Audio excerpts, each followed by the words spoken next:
Hey everybody, so I finally dropped a level 70 Carnevil, so I wanted to make a new quick video, just a quick level 70 update on the Machine Dart Fetish build. I've put up 3 to 4 videos on this build with different variations, different things, some with Plague Bats, some with Acid Cloud. Really just depends on what you're trying to do, so I'll make a quick video. We'll go ahead and run through Torment 2 real quick, Keep Depths 3, Kill Gom, just to do a quick showcase of the build. My gear is by far from the best that it could be. I'm wearing a lot of level 60 stuff still. 2 of my Zuni pieces are still level 60 and things like that. So first and foremost, let's go over the build real quick. So it's pretty similar to what I ran, at level 60. Now we have a 4th passive slot, which for this build is actually really nice. It allows us to run Pierce, Gruesome Feast, Grave Injustice, and Fetish Sycophants. Before, I believe I had to drop Gruesome Feast and just run Pierce, Grave Injustice, Fetish Sycophants. So that's really nice. We're still running Splinters, which this is going to be buffed very soon. I believe tomorrow we're getting a patch where Splinters will be buffed. So Acid Rain, Acid Cloud for just clearing AoE trash really fast. Again, in other builds, sometimes I run Plague Bats to get more fetishes out quicker with the passive. And overall, that build is a little bit better on bosses and things like that because you channel the bats, let the dot tick up, and then start casting your Splinters. But just for straight up clearing trash fast, I think Acid Cloud is the way to go, Acid Rain. In some builds I also go Slow Burn, so I'll cast Slow Burn on a group of mobs and then just start spamming darts, similar to Plague Bats really. It leaves a dot and then you just spam your darts. But I like that for the majority of builds, just because it clears trash so quickly. Big Bad Voodoo Slam Dance, Vengeful Spirit, Soul Harvest, Jaunt, and Legion of Daggers. Really pretty much very similar to what I was running before. Not a whole lot different. You could potentially run Paranado here, but it's really not needed in my opinion in this build. It's one of the few builds that I don't like Paranado in that much, but you could run it if you wanted to. So as far as the gear, this is the level 70 Carnevil that I dropped. It's not amazing. The int roll is actually extremely low. It's almost as low as it could possibly be. And I've got Fire Bats damage on it currently because I run the Plague Bats build a decent amount. But I like the Acid Cloud build, and I just don't feel like spending souls to switch it back and forth. It's just unnecessary at the moment, especially for T2 farming. But yeah, it's pretty solid. I mean, it could be worse. Don't get me wrong, but it's not amazing. We got a Golden Gorget of Leoric. Now, just keep in mind that pets don't get your crit damage, so this is not ideal either.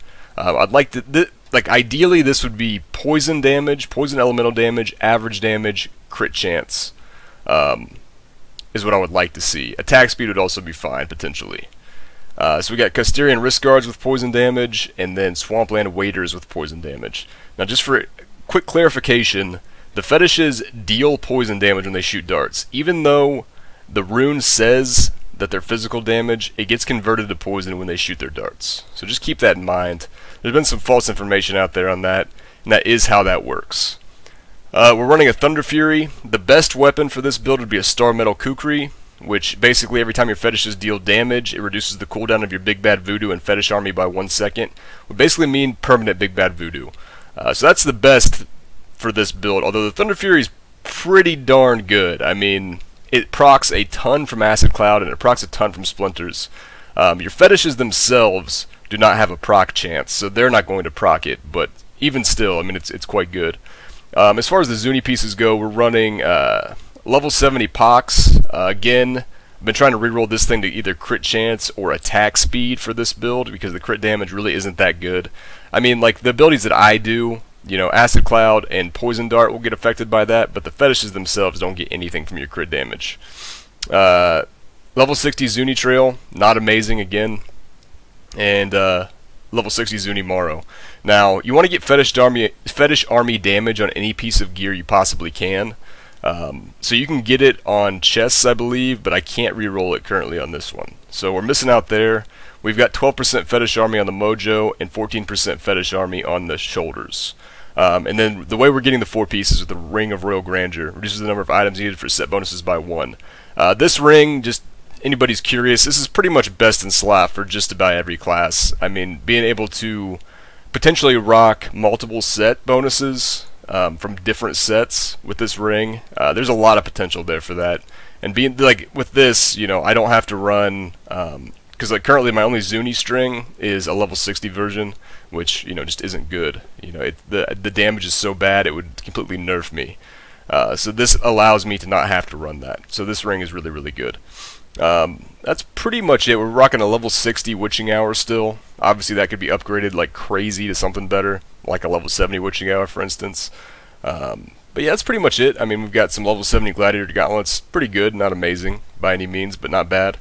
As far as our Paragon, so get as much movement speed as you need from your sheet. You can get 25% on your sheet, so I have 11% on my boots. I needed 14% here. Then went max int, especially because we're going Soul Harvest and Gruesome Feast, which amplifies your intelligence by percentages. The more int you have, the better.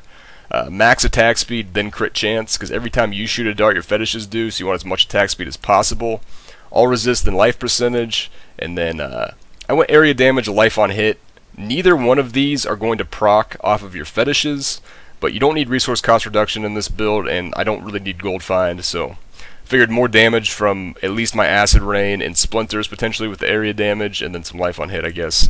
That last slot in this build really is kind of, it's not wasted necessarily, but it's definitely not at its full potential for the utility. As far as the specs go on my stats, we've got 1.75 attacks per second, which obviously I'd like to have higher than that, but it's not awful. Crit damage 277. Again, we don't really want a lot of crit damage. Crit chance is 53%. 1400 all res, almost 1500 all resist, 4700 armor, and then we're at 265k life. So like currently with my current setup, I don't think I would really want to go up past Torment 3, just because the toughness is so low. Once I get the toughness up a little bit, maybe about 4 to 4.5 million or so, I might be able to do Torment 4, just because it's a pretty long range build, but currently with that toughness I wouldn't want to go any higher. So let's go do some Keep Depths 3 real quick.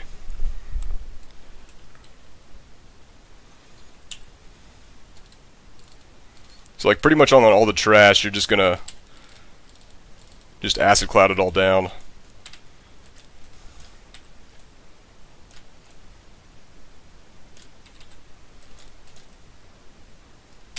Got some Nemesis Bracers, so we'll spawn another champion pack here.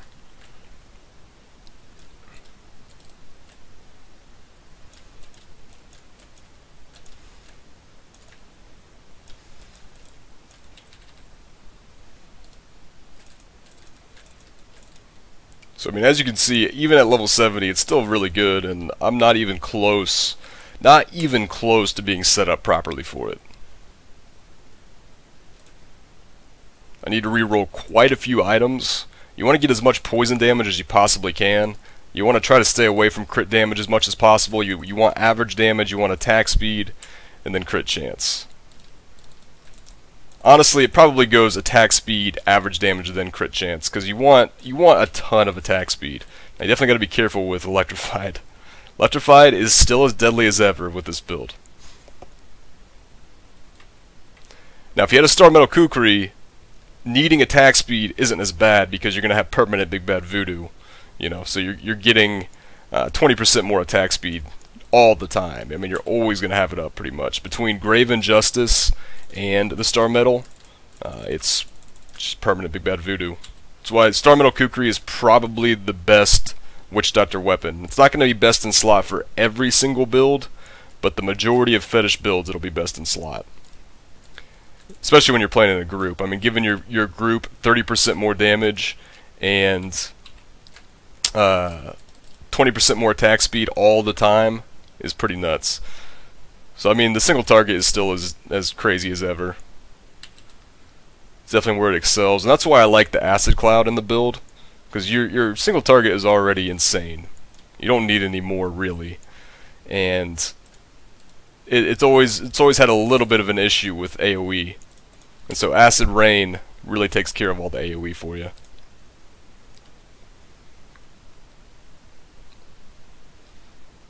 So I probably should have kept up Slam Dance for this, but he'll still die pretty quick.